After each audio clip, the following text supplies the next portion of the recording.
السلام علیکم ناظرین، معلومات گھر کی تعارف قرآن سیریز کی اگلی ویڈیو کے ساتھ آپ کی خدمت میں حاضر ہوں۔ آج ہم انشاءاللہ سورہ البقرہ کا تعارف اور مضامین کا مختصر خلاصہ آپ کے سامنے رکھیں گے۔ نام: اس سورہ کا نام بقرہ اس لیے ہے کہ اس میں ایک جگہ گائے کا ذکر آیا ہے۔ قرآن میں ہر سورہ میں اس قدر وسیع مضامین بیان ہوئے ہیں کہ ان کے لیے مضمون کے لحاظ سے جامع عنوانات تجویز نہیں کیے جا سکتے۔ عربی زبان اگرچہ اپنی لغت کے اعتبار سے نہایت مالدار ہے، مگر بہرحال ہے تو انسانی زبان۔ انسان جو زبانیں بھی بولتا ہے وہ اس قدر تنگ اور محدود ہیں کہ وہ ایسے الفاظ یا فکرے فراہم نہیں کر سکتی جو ان وسیع مضامین کے لیے جامع عنوان بن سکتے ہوں۔ اس لیے نبی صلی اللہ علیہ وآلہ وسلم نے اللہ تعالیٰ کی رہنمائی سے قرآن کی بیشتر صورتوں کے لیے عنوانات کے بجائے نام تجویز فرمائے جو محض علامت کا کام دیتے ہیں۔ اس سورہ کا بقرہ کہنے کا مطلب یہ نہیں ہے کہ اس میں گائے کے مسئلے پر بحث کی گئی ہے، بلکہ اس کا مطلب صرف یہ ہے کہ وہ سورہ جس میں گائے کا ذکر آیا ہے۔ زمانہ نزول: اس سورہ کا بیشتر حصہ ہجرت مدینہ کے بعد مدنی زندگی کے بالکل ابتدائی دور میں نازل ہوا ہے، اور کم تر حصہ ایسا ہے جو بعد میں نازل ہوا اور مناسبت مضمون کے لحاظ سے اس میں شامل کر دیا گیا۔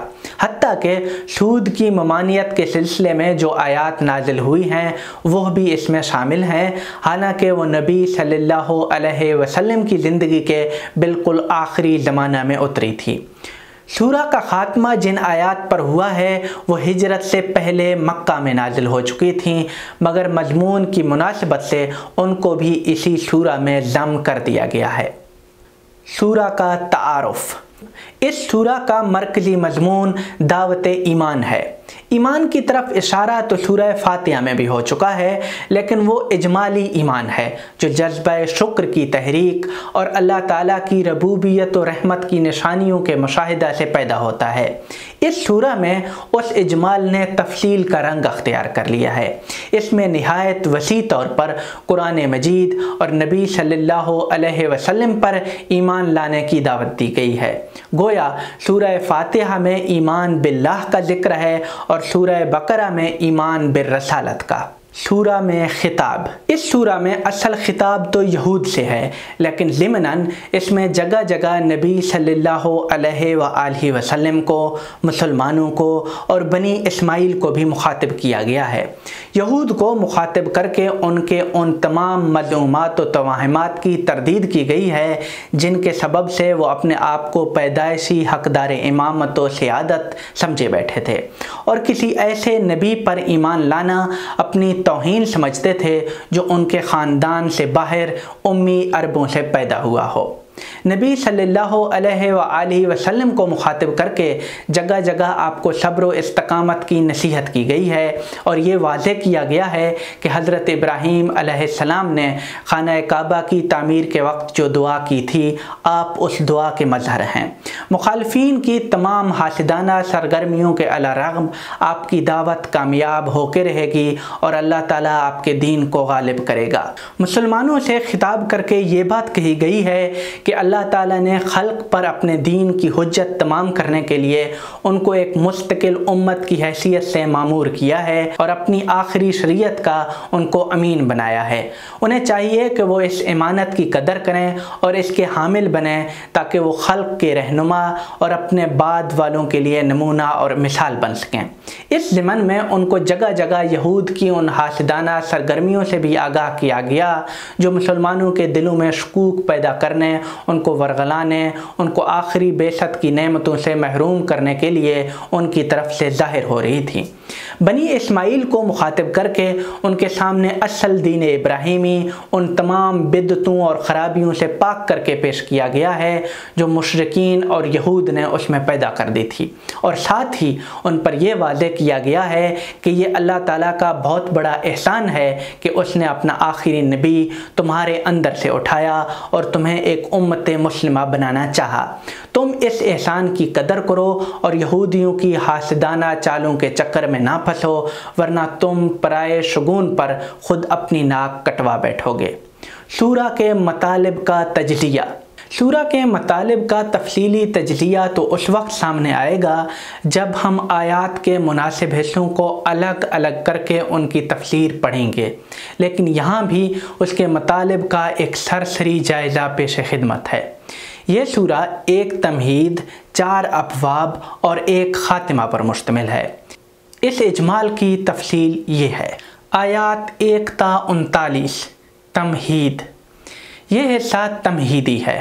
اس میں پہلے تو یہ واضح کیا گیا ہے کہ اس کتاب پر کون لوگ ایمان لائیں گے، کون لوگ ایمان نہیں لائیں گے، پھر ایمان نہ لانے والوں کی رکاوٹیں اور ان کی ذہنی الجھنیں بیان ہوئی ہیں جن میں وہ قرآن کے نزول کے بعد مبتلا ہو گئے تھے۔ اسی ضمن میں بنی اسماعیل کو متنبہ کیا گیا ہے کہ ان پر اللہ کی اس کتاب نے حجت تمام کر دی ہے، اب ان کی شامت ہی ہے جو یہودی فتنہ پردازوں کے چکموں میں آ کر وہ اپنے آپ کو اس نعمت عظمیٰ سے محروم کر بیٹھیں۔ یہ تمہیدی حصہ آدم کی خلافت اور شیطان کی حاسدانہ مخالفت کی سرگزشت پر ختم ہوتا ہے۔ آدم اور شیطان کی یہ سرگزشت ایک آئینہ ہے جس میں اس تمام مخالفت اور موافقت کی پوری تصویر سامنے آ جاتی ہے جو نبی کریم کی بعثت اور قرآن کی دعوت سے اٹھ کھڑی ہوئی تھی۔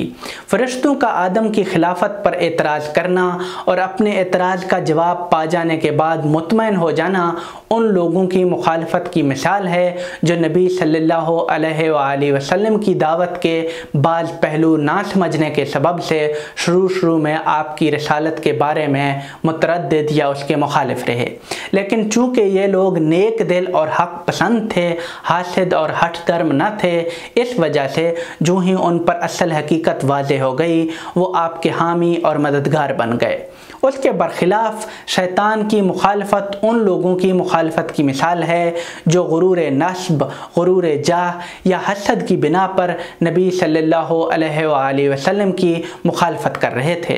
مثلاً یہود اور سرداران قریش اس طرح کی مخالفت کرنے والوں کی مخالفت اصل حقیقت کے واضح ہونے سے دور نہیں ہوتی بلکہ اور زیادہ بڑھ جایا کرتی ہے۔ چنانچہ نبی صلی اللہ علیہ وآلہ وسلم کی دعوت کی صداقت جتنی ہی زیادہ واضح ہوتی گئی اتنی ہی ان لوگوں کی عداوت بھی بڑھتی گئی۔ اس تصویر میں یہود اور ان کے ہم نواؤں پر یہ حقیقت واضح کی گئی ہے کہ آدم کی خلافت کے خلاف جس نوعیت کا غم و غصہ اور حسد ابلیس کو تھا اسی نوعیت کا غم و غصہ اور حسد اللہ کے آخری رسول کے خلاف تم کو ہے، اور ساتھ ہی یہ حقیقت بھی واضح کر دی گئی ہے کہ جس طرح ابلیس کے غم و غصہ کے علی رغم آدم کی خلافت قائم ہو کے رہی، اسی طرح تمہاری دشمنی اور تمہارے حسد کے علی رغم نبی امی صلی اللہ علیہ وآلہ وسلم کی رسالت قائم ہو کے رہے گی۔ آیات 40 تا 63 یہود کو دعوت۔ اس حصہ میں بنی اسرائیل کو تصریح کے ساتھ مخاطب کر کے پہلے ان کو اس بات کی دعوت دی گئی کہ وہ اس نبی امی پر ایمان لائیں جس کی بعثت کی پیشین گوئیاں خود ان کے اپنے صحیفوں میں بھی موجود ہیں۔ پھر ان کو متنبہ کیا گیا ہے کہ جس دعوت حق کی تائید و حمایت میں سبقت کرنے کے لیے ان سے تورات میں عہد لیا جا چکا ہے، دنیا پرستی اور حسد میں مبتلا ہو کر اس کی مخالفت کے لیے سبقت نہ کریں۔